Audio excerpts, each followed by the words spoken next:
Eto, pinipinturahan na. At titingnan natin mga amigo. Ang naiirita ako. Naiirita ako. Nanonood ako ng vlog yan. Ang ganda kasi pag sa TV po mga amigo. Ang ingay ni Belinda pala mag-vlog. Magandang araw po sa inyong lahat mga amigo. Nandito po si Kuya Raul, ang malaking muka. Ito po at nag-aayos sila ng gamit. Nanonood kami ng vlog dito. At yun si Chuchen. Ano ba gusto mo mag-vlog tayo? Chuchen! Ikaw maghahawak ng camera. O sige, try mo. O, ikaw hawak ng camera. O sige. Ngayong araw po, susundan mo. Susundan mo ako. Susunod ka sa akin. Yes. Okay, o. Salta ka. Magsasalita ka. Sasalita na. Ganun nag-vlog kita. O. Hello. Anong hello? Ayun po si Daddy. Yun nun. Hello. Oo, yeah. Nandito po tayo. Si Chuchen po ang may hawak-hawak ng camera. So, ayan po si Chuchen. O, ayan. O, ayan si Chuchen. O, ikaw maghahawak ng camera, no? O, ikaw na mag-vlog. Ikaw magsalita.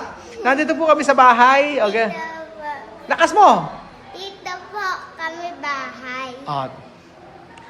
Tingnan niyo po yung ginagawa ni Tito Bel. Itingnan nyo gana Tito Ben. Okay, lakas mo! Tingnan nyo gana Tito Ben. O, saan ginagawa ni Tito Bel? Hindi, ikaw maghahawak. Ako maghahawak. Ikaw magsasalita. O, asan na? Yan, lalakas si Chuchen. Ayun yung ginagawa ni Tito Bel. O, ayan. O, maganda ba yung ginagawa ni Tito Bel? Yes. Yung totoo. Yes. O, ayan. Anong ginagawa ni Tito Bel? Ano? Cabinet niya ga isa. O, di ba? Ayaw na. Lumayas na. O, ayan po mga amigo. Ngayong araw po ay nandito po tayo at sila at Kuya Beljo na yung nag-install ng cabinet na kung saan ay hindi matapos-tapos dahil po kasi si Jemo po ay inuuna pang paglaklak ng alak. Hindi na ako nakakain. Ito yung paglaklak ng alak ni Jemo. Hindi na nakakain na si Jemo mula nung kahapon lang. At asa si Chuchen. Yung cabinet na yon ay ano po mga amigo, yung cabinet na yon ay pang ilang araw na nakapending dito. At syempre po, nandito tayo at papakita ko sa inyo yung ginagawa dito. So syempre, yung gumagawa ng cabinet hindi na naman pumasok. Malapit na talaga.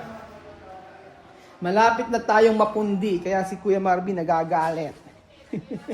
Pag may trabaho, ayaw magsipasok. Pag walang trabaho, naghahanap ng pag walang trabaho, naghahanap ng trabaho. So ngayong araw po ay nandito po tayo at nagpapanggak magsipagtrabaho ang mga to dahil patapos na ang trabaho dito. Siyempre kailangan nilang makaabot ng mga inuuna nila yung pagkain nila, kagaya niya yung merienda. Order mo nga kami. Parang masarap nga no? So, ito po mga amigo. Ito sinasabi ko sa inyo. Ayan, ito. Ito na po yung sinasabi ko sa inyo na double po yung yung pinaka, niya, ganyan. O, kanina pa niya ginagawa yan. O, mas maganda, mas makapal. Pag po kasi, kagaya po nito, hindi siya maganda. Pagka isa lahang. O, ngayon, maganda na siya mga amigo. Makapal na siya. Ayan. Tapos, yung gilid na gagawin sa gilid. Lalagyan liso. Yung gilid, pipinturahan na lang. Pipinturahan, kailangan dyan ay pipinturahan na lang natin yung gilid na yan. So, after nito, ano na gagawin? Ano na pala, tapos na pala eh. Nagbabakbak na si JC So, magkikisamin na agad. Ha? Putulin pa yung atep. Ano kay JC? Ano brother? Ala pa panel. Pero meron tayong Oo, bleto. So ayan po mga amigo. Ang sinasabi ko po sa inyo ay habang sila ay may ginagawa dito mga amigo, ayan. Ang style po dito maganda siya pag makapal. Nung isang araw kasi ang nakita nyo mga amigo ay isa lang yung nakalagay na bakal doon sa may Cenepa. Ngayon po ay dalawa na siya. So pag mga ganyan po, syempre, mas maganda siyang tingnan. So sabing gano'n, bakit ang pangit? Bakit daw ganong kulay yung kulay ng pintura? Primer pa lang po yun mga amigo. Ayan si Chuchen. Oh, siya taka ulit. Ngayon siya taka ulit. Ito po kami sa bahay ni Tito Bel. Dito bahay ni Tito Bel. Oo. Ganda ba ng bahay ni Tito Bel? Ha? Yeah. Pero ano? Ha? Maganda pero? Pero malaki asin malaki siya niya. Malaki siya. So, eto, kinakabit na yung cabinet para dun sa may kabilang room. Kay Belgio, nakaayos naman na, pero aayusin pa rin natin yan. So, eto, pinipinturahan na. At titingnan natin mga amigo ang mga gagawin dito. And then, ito nga pala, kasabay dyan, yung pinaayos ko dito sa may garden. Pakainit ang panahon. Alas 9 pa lang po pero tirik na po. Tirik na ang araw.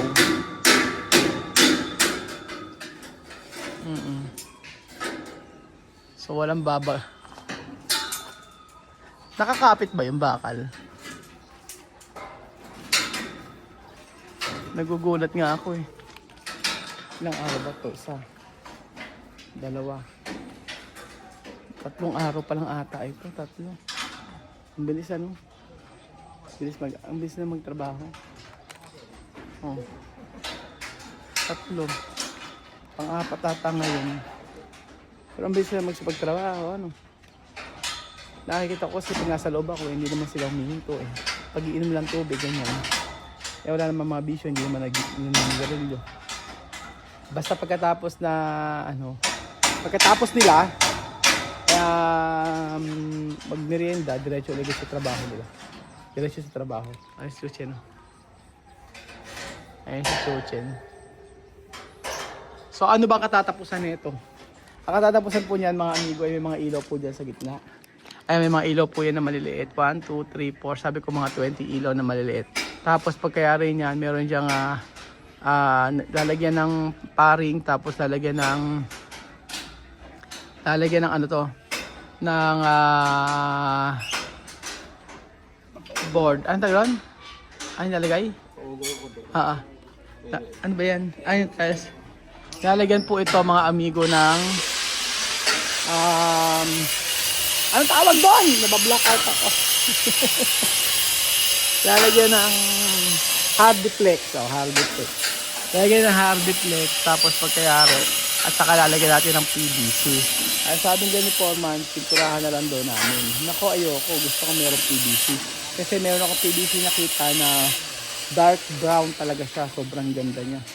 So, lilitaw ang kulay nitong itong lahat na yan pag yun ang nilagay natin. Oo, medyo aesthetic. Ayan si Chuchen na walang pasok. Dahil walang pasok si Chuchen, gusto sumama dito. Magang-maga pa lang. Tapos, kulit na si Chuchen. Umiiyak kanina eh. Kala alis ang alis. Ba't hindi ka pa pwede maiwan mag-isa? Hindi. Kaya mo na mag-isa. Laki mo na. Kaya? Hindi. Kaya. Pag-10 na ako, sanay na ako. Pag 10 ka na, sanay ka na. Oo. Pag 10 na raw, saka sanay. So, tinatanggal na po yung mga bakal-bakal mga amigo. Pero, mamaya, ipapakita ko sa inyo yung mga natapos dito sa pinapagawa. At ito si Kuya Belgio, sobrang busy siyempre sa kanya mga pinagagagawa dito. At wala siyang magawa kung hindi pagandahin ang kanyang room. So, ang inaantay lang natin dito ay ang napakatinding inaantay lang natin dito ay ang kurtina. Pag nakakabit yung kurtina dito, okay na game na. And then solar pala, solar panel. So medyo mahal pero sige, hahanap tayo ng pwedeng hulugan dahil alam ko meron eh. So ano tayo, meron nag-offer sa akin si si ate na subscriber natin. Kaso nga lang, maghahanap din pa tayo ng mas baka may mas mura pa. O, di ba? Hanap tayo. Kasi meron yata silang ng solar panel. Parang ganun. Meron silang kumpanya ng solar na sila nagkakabit ng solar panel. Pero ang gusto ko po kasi mga amigo ay siyempre yung makamura. Kasi si Jemo na driver natin ay meron sila solar panel. O, di ba?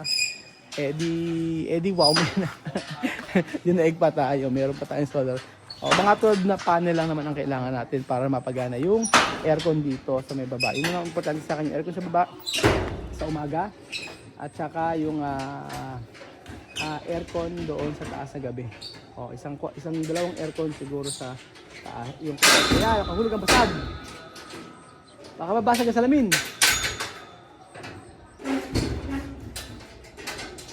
Baka mabasag. Ayun, inaantay lang natin yung solar panel, solar. Ay natin lang natin. Ang gusto natin is magkaroon ng solar dito kay Belgium kasi itong malaki 2 horsepower mahigit, tapos 2.5 ata kay Belgium. Tapos yung sa metaas natin is 3 yata, yung 3 horsepower. So yung dalawa lang ngayon okay na. Pero yung kila Kylie tsaka dito po pwede naman na bayaran na lang natin. So for the meantime 12 na panel lang ang kailangan natin muna para makatipid. Ganon. Hindi ko alam kung saan nilalagay paano, baka sa taas. Yan, at pakataas niyan, o paano nilalagay. Di hahagdanin. So, yan po ang natapos nila ang 2 oras. 8, 9, 10. Oo, hindi na masama. Ganyan sila kasipag. Except si Foreman. Naubo ng sipag. Baka mag-wish sa atin si Foreman. Oo, may umauwi naman, mga kulang-kulang na trabaho, siya na gumagawa. May mga ginagawa, mga kulang, di siya na ang lumalarog, tumitira. Baka meron pa baka meron pang iba na gumawa. So, ayan, mga amigo, mamaya po babalikan ko po kayo kung ano ang natapos dito sa ating kisame. So, antay-antay lang po tayo mga amigo. Mamayang hapon babalikan ko kayo kasi hindi ko naman maiba-vlog na. Marami pa tayong gagawin. So, mamayang hapon, ano kaya ang matatapos dito? Abangan. Magandang araw po mga amigo. Ang ganda ng kalangitan. Mga kababayan ko. Galing ako sa may kapatid ko at meron akong tinanong. Meron kasi siyang binibila ng mga bato-bato. Bato-bato sa langit, tamaan ay sapol. Ang OA talaga ni Kero. Ito pa pakikita ko sa inyo mga amigo. O kanina malinis lang yun dito sa may ni Princess, sa may lupa ni Princess. Ayan. And then ito, akala nila ay palayan, hindi siya palayan mga amigo, mga damo yan. So ito na po mga amigo yung natapos ngayong araw na gusto ko ipakita sa inyo na hindi nyo po nakita. So ito na po siya, para po meron kayong idea sa meron po kayo idea mga amigo. Ito na po. Ready na ba kayo mga amigo? Patapos na po yung ating terrace at ang bilis gawin. Saglit na saglit lang mga amigo, parang ayan. Ito po. 1, 2, 3. Tcharan! O, diba? O, ayan. Sana ma-appreciate nyo mga amigo. Ayan. Sana ma-appreciate nyo ang ating pinagawa. So, magugulat kayo dahil napakaraming ilaw niyan. Oo, alam nyo kailang ilaw yan? 20. 1, 2, 3, 4. 5, 6, 7, 8, 9, 10, 11, 12, 13, 14, 15. But 16 lang. This is lang yung Belgium. 16 lang yung ilaw. Pero okay na rin yan. Importante, nakuha ko yung gusto ko. Kasi gusto ko talaga dyan. Yung sobrang daming ilaw. Bukas kakabit yung kisame niyan. For sure. Ay matatapos din yan. Ayan na po mga amigo. Ang ating terrace. And then pagkatapos yan, edi ayan. Okay na. So for sure, hanggang bukas to tapos yan. 100% tapos maghapon ito. Except siguro yung magpipintura. Pero ang ganda niya. Ayan, bakit ako sa inyo. Ayan, charan! So, naway natapos po. Sa Neneng. Si Kuya Neneng na nagdala ng ating mangga. Ayan po mga amigo, sobrang saya. At ang taas niya, sobrang na-appreciate ko talaga siya nung nagkaroon ng ganito. Alam niyo kung bakit ko na-appreciate? Kasi po, ay pagtanghali sobrang init dito sa part na to. Pero pag nalagyan ng ganyan, okay naman na. So ang mainit na lang dito sa part na to, tsaka doon. Ayan. Imagine niyo meron na siyang kisame. O di ba hindi siya naging pangit tingnan. Oo, mas para sa akin naging okay pa rin ang tingnan niya. Kasi yun ang iniisip ko, pagka ako nilagyan ng canopy, maliit lang, mababasa pa rin. O nang nilagyan ng ganyan, naging okay para sa akin. Mas naging maganda. So, ang color na pinili ko dito is dark brown. Yung dapat kasi daw ganong kulay, pero hindi. Mas maganda sa akin yung dark brown.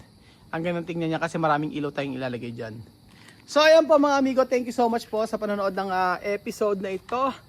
At, unti-unti natatapos na po yung ating pangarap na bahay. Alam niyo po mga amigo, I'm so grateful dahil bahagi kayo ng isang pangarap na ni Misa na hindi ko po naisip na matutupad. Kayo po ang kasama ko sa lahat ng hamon ng aking buhay. At maraming salamat po. At syempre, maraming salamat din po sa mga pamilya natin, mga Aprikano, na patuloy nating tinutulungan din sa abot na ating makakaya. So sa lahat ng mga pinag-aaral natin, maraming salamat din sa inyo dahil ang pag-aaral nyo na mabuti ay sobrang saya ni Kuya Raul dahil yung binabayad natin sa inyong tuition ay ay sulit na sulit po mga amigo. So thank you so much po at God bless.